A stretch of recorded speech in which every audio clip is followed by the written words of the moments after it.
فرض سمجھ لیا کہ جب تک یہ ادا نہیں ہوگا تب تک سونا نہیں ہے. غریب ہو, امیر ہو, مڈل کلاس کا ہو, جس کے گھر میں دیکھو اسکرین لگی ہے, بچے بھی دیکھ رہے ہیں, خود بھی دیکھ رہے ہیں, بوڑھے بھی دیکھ رہے ہیں, ننگی عورتیں بھی ہیں, یہ سب کچھ چل رہا ماحول. پھر ہمیں شکایت ہے کہ ہمارے گھر میں برکت نہیں, پھر ہمیں شکایت ہے کہ ہمارے گھر میں مصیبتیں آتی ہیں, پھر ہمارے شکایت ہے کہ ہمارے بہو بیٹے ایسے ہیں, پھر ہمیں شکایت ہے کہ ہمارے بچے ہمارا کہنا نہیں مانتے. میرے بھائی کیسے مانے؟ دین سکھایا آپ نے, مرتبہ بتایا اپنا, اپنی عظمت بتائی, قرآن پڑھایا ہوتا تو قرآن میں وہ اس نے سیکھا ہوتا. فَلَا تَقُلْ لَهُمَا أُفٍّ وَلَا تَنْهَرْهُمَا, اس نے پڑھا ہوتا کہ اپنے ماں باپ کو پلٹ کر جواب مت دو. دین تو آپ نے سکھایا نہیں. کسی لکھنے والے نے لکھا تھا, خون کے آنسو رونے کے لائق ہے جملے. لکھنے والے نے لکھا تھا کہ انگریزی اتنی پڑھ لی کہ انگریزوں کو پڑھا دیا, اور دین اتنا بھی نہیں سیکھا کہ باپ کی جنازے کی نماز پڑھا سکتا.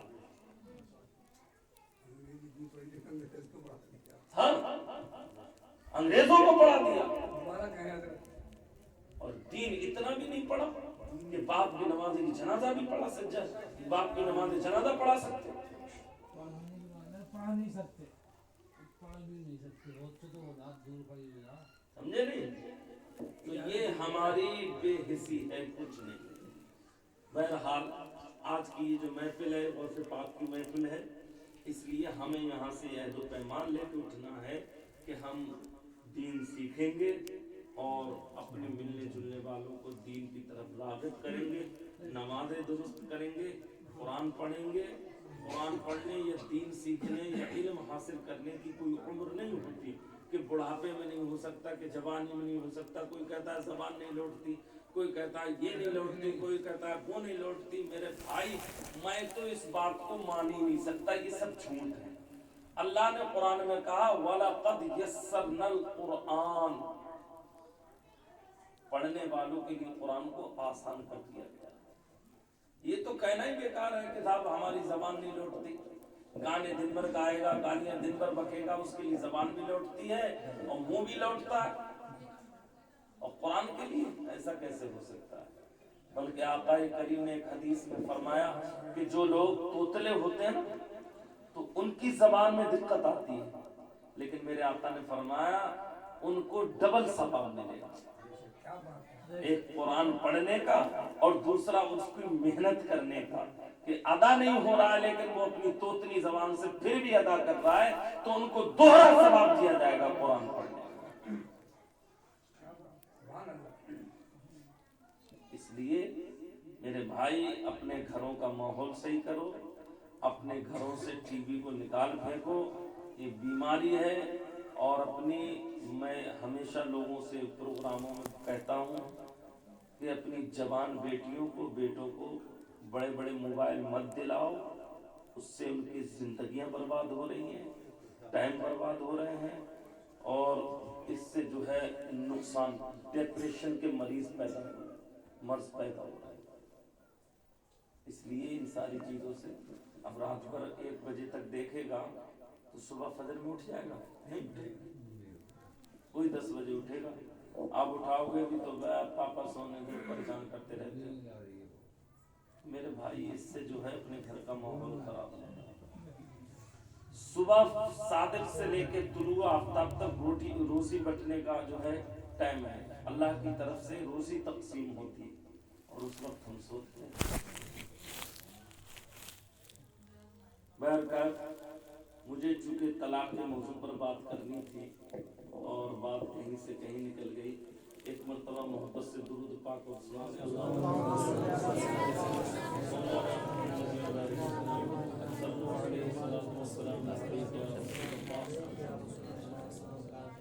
صلی اللہ تعالی علیہ وسلم.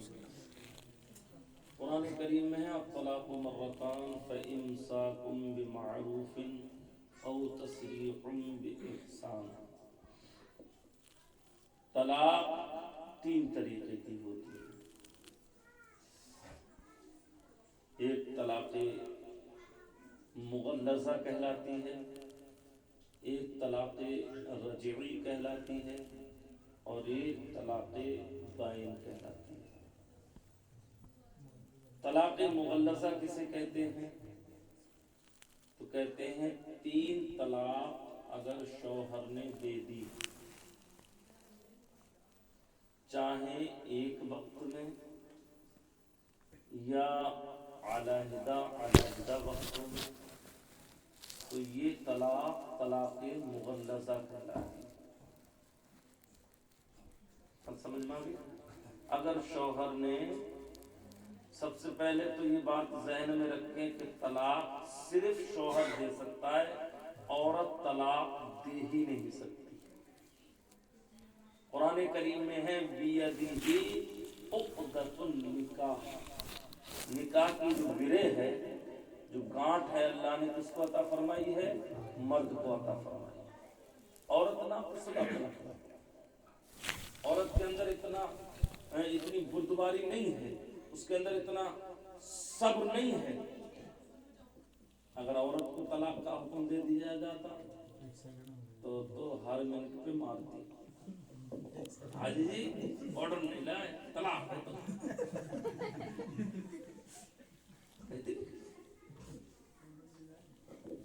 کہ مرد صبر والا ہے، تحمل والا ہے۔ عورتیں اتنا برا کہتی ہیں کہ تو اگر اصیل کا ہے تو دے دے طلاق۔ اب بتاؤ، یا تو وہ طلاق دے یا وہ اپنے آپ کو حرامی ثابت کرے۔ غصہ آئے گا نہیں آئے گا؟ مگر مرد پھر بھی صبر کرتا ہے۔ تو اللہ نے قرآن میں فرمایا کہ میں نے نکاح کی جو گرہ ہے، جو نکاح کی باغ جوڑ ہے، وہ کس کے ہاتھ میں دیے؟ آدمی۔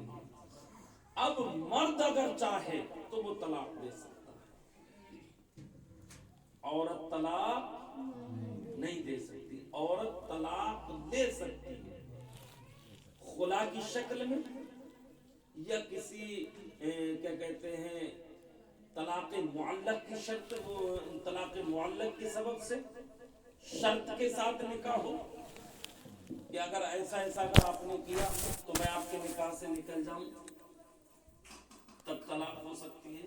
یا عورت یہ کہے کہ میں اتنے پیسے دے رہی ہوں، مجھے طلاق دے دو، جیسے خلا میں ہوتا کہ میں اپنے مہر چھوڑ رہی ہوں، یا اس کے بدلے میں 10,000 روپے دے رہی ہوں، یا مکان دے رہی ہوں، مجھے طلاق دے دو، تو یہ خلا کی شکل ہوگی۔ باہر کہ دے گا مرد ہی، ہر صورت میں مرد طلاق دے گا، یہ بات ذہن میں بٹھا لو۔ اچھا، اب مرد کسی بھی کنڈیشن میں طلاق دے سکتا ہے، گھر سے دے سکتا ہے، کہیں دور ہے وہاں سے دے سکتا ہے، خط سے دے سکتا ہے، فون پہ دے سکتا ہے، فیکس کے ذریعے سے دے سکتا ہے، واٹس ایپ میسج کر کے دے سکتا ہے، کسی کو بھیج کے دے سکتا ہے۔ بس سمجھ میں آ رہی ہے؟ فون کیا، اس نے طلاق دی، اب طلاق دی اس نے جیسے طلاق سنی، بیوی نے فوراً فون کاٹ دیا، وہ طلاق دے رہا ہے، اس نے فون کاٹ دیا، اور اس نے آگے کہا کہ میں نے سنا نہیں، میں نے سنا نہیں، تو تم مت کیوں سنے؟ تو سنے یا مت سنے، طلاق تو ہو گئی۔ میری بات سمجھ میں آ رہی ہے آپ کے؟ جب طلاق کا مالک مرد ہے، اب عورت سنے یا نہ سنے، گواہ ہو یا نہ ہو، اگر مرد اقرار کر رہا ہے کہ میں نے طلاق دے دی تو طلاق ہو گئی، چاہے آپ کے پاس کوئی گواہ ہو یا نہ ہو، آپ نے سنا ہو یا نہ سنا ہو، آپ حمل سے ہوں، ناپاک ہوں، کسی بھی کنڈیشن میں ہو، طلاق ہر کنڈیشن میں ہو جاتی ہے۔ یہاں تک کہ اگر شوہر نے شراب پی کر طلاق دی تو بھی طلاق ہو جاتی ہے۔ السکران، حدیث شریف میں ہے، السکران فی الحکم کالصاحی، نشے والا حکم میں صحیح کے ہوتا ہے۔ کیوں؟ جب شراب پینے والے نے طلاق دی، شرابی دی، تو اس کو یہ بات دماغ میں کیسے آئی کہ اس بہو کو طلاق دے دوں، یہ میری بہو ہے؟ اس کا مطلب دماغ کام کر رہا تھا، دماغ کام کر رہا تھا، اسی لیے اپنی ماں کو تو نہیں کہ میں تجھے طلاق دیتا ہوں، بیوی کو ہی دی نا، تو اس کا مطلب اسے یہ بھی معلوم ہے کہ یہ میری بیوی ہے، اور اس کو یہ بھی معلوم ہے کہ یہ جو میں کہہ رہا ہوں یہ طلاق ہے، ورنہ وہ بیوی کو طلاق کی جگہ گالی بھی بک سکتا تھا، ہے نہیں؟ تو شریعت نے کہا، اچھا لوگ کیا کہتے ہیں کہ غصے میں دیتے ہیں، طلاق تو غصے میں ہی ہوتی ہے، محبت میں کب ہوتی ہے؟ پیار میں کہے گا بیوی سے تو یہ طلاق ہے، یہ کیسی بھی طلاق؟ کسی بھی کنڈیشن میں اگر شوہر اقرار کر رہا ہے، چاہے لکھت روپ میں، فون پر، فیکس پر، میسج میں، کسی کو بھیج کے، خط سے، کسی بھی کنڈیشن میں وہ کہہ رہا ہے کہ میں نے طلاق دے دی ہے، تو طلاق مان لی جائے گی، ہو جائے گی۔ یہ بات سمجھ میں آ گئی؟ تو طلاق مغلظہ کسے کہتے ہیں کہ شوہر اپنی بیوی کو 3 طلاق دے دے۔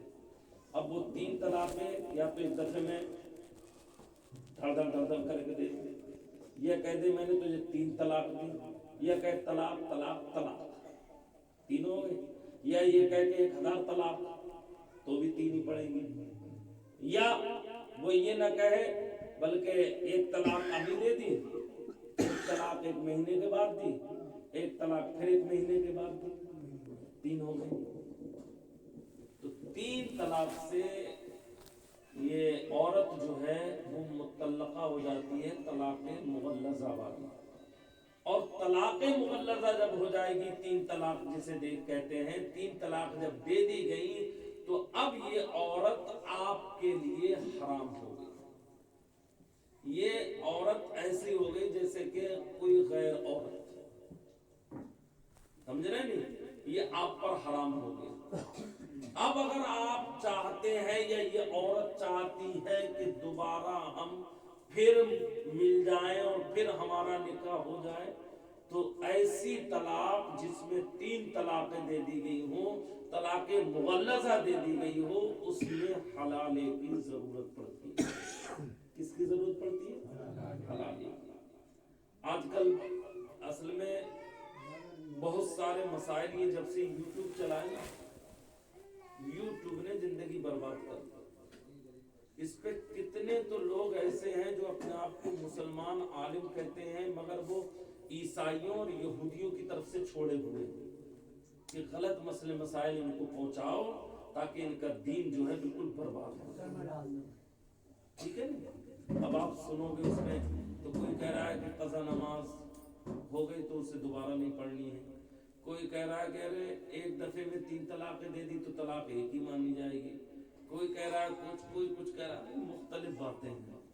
قرآن کیا کہہ رہا ہے، حدیث کیا کہہ رہی ہے؟